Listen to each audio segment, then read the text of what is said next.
सोते सोते पालनो उठायो, थोड़ी दूर पर बैलगाड़ी के नीचे टकरा दिया, बैलगाड़ी के नीचे टकरा दिया। इधर मैया सब लोग बधाई गा रही हैं।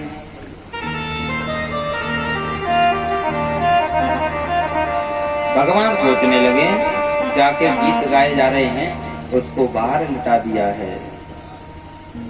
अब तो मैं जैसे ही भगवान की नींद खुलने, भगवान ने चारों तरफ देखा, वहां गीत आंगन में गब रहे हैं, जाके गीत गब रहे हैं। वो मैया ध्यान दे गए।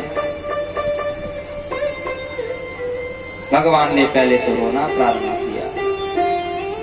बालानां रोदनम बलम, बच्चा रोवे तब मैया ध्यान देवे, तो चलो रोने की प्रारंभ कर दे। ऐसा सोचकर प्रभु उच्च स्वर में रोने लगे, पर बड़ी देर तक गला फाड़कर रोते रहे, काऊ ने ना सुने। नैवा शृणोदवेरुदितं सुतस्य साम्रोधनं स्नाति चरणाबुदीक्षितम्। हाथ पैर फटकराए प्रभु रोते। बहुत देर हो गई जब तक काहू ने ना सुनी। भगवान ने रोते रोते हाथ पैर इतनी जोर से लात मारी, गाड़ी आकाश की ओर चली गई। धम से नीचे आकर के चकनाचूर हो गई। मैया के सब मटकाते वो चकनाचूर हो गए। मैया दौड़ी भागी आई बाहर, देखी तो गाड़ी टूटी पड़ी है, मटका सब टूटे पड़े हैं। देखो तो पालने में लाला, देखो मैया ने लपट कर लाला कोर्दे में लगा लिया। लाला तो मेरो ठीक ठाक सो मालूम चले, परंतु आंधी चली ना, तूफान आयो ना, बैल सांड कोई निकलो ना है, ये गाड़ी कैसे टूट गई। पर जैसे ही हम तेरे लाला के पास, धरी धरी गाड़ी कैसे टूट गई। जब तक छोरा भागे भागे आए, अरे मैया हम बतावे मैया, तुम गावे बजावे में लगे, हम छोरा सब यहाँ खेल रहे थे, तेरे लाला ने अचानक से रोना प्रारंभ किया। सबसे पहले मैंने देखो, बस मैं ये सोच ही रहा था कि मैया की गोद मैं लाला को दे जाऊं, पर जैसे ही हम तेरे लाला के पास में आए, तब तक तेरे लाला ने इस गाड़ी में घुमा करके ऐसी लात मारी कि जो आकाश की ओर चली गई। मैया ने डांट कर बता दिया, पागल हो गए हो क्या तुम, छोटो सो लाला कह रहे हो कि लात मार दी। उचरभ्यसित महतीन गोपान गोपीक्ष बालकः रुदतानेन पादेन चित्रमेतन्न संशयः। मैया ने तुरंत बड़े बड़े विद्वान ब्राह्मण को बुला करके गृह शांति करवाई और दान दक्षिणा देकर ब्राह्मण को विदा किया। पंडित जी बोले, घबराइयो मत मैया, तेरे लाला के ऊपर हमारा आशीर्वाद सबके बला बनकर आयो है, या तो कोई उपाय ना है, कोई अलाय नहीं है मैया। सब ब्राह्मण आशीर्वाद देके चले गए। इस प्रकार से एक दिन मैया लाला को खूब उछाल उछाल करके दिखा रही थी। कन्हैया हिलकारी मार करके हंस रहे हैं। उछालवा बंद कर दे, सो ही लोबे लगी। मैया ने हाथ में दूख हल्ला गई।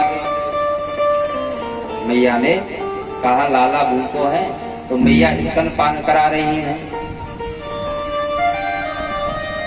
स्तन पान करा रही हैं। भगवान ने इतना विशाल अपना रूप बना लिया।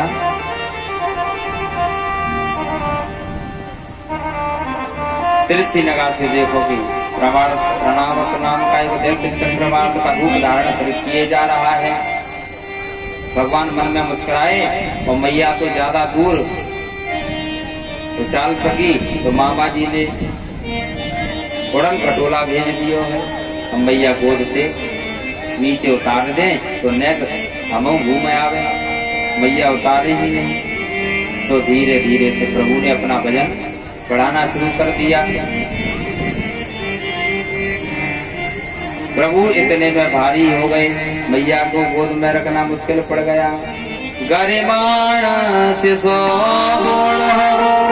नसे गिर कोटवत भूमो निधायकम गोपी विस्मितांबार पीड़ितः।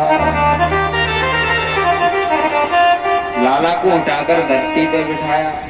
मैया आंखें फाड़ कर देखने लगी, हे भगवान, मेरे हलको फुलको नेक से छुरा अचानक इतना वजनदार कैसे हो गए हो? तब हाल ही थे मैया को उछाल उछाल कर खिला रही थी। राम राम 2 घंटे बैठी बैठी या दूध सो पिवाए रही हूँ, मालूम पड़े ज्यादा दूध पी गए हो है। मैया ने तार दिया, नीचे खेलने लगे भगवान। मैया कहती हैं, लाला तो तू अपना घूम फिर के जो अपने दूध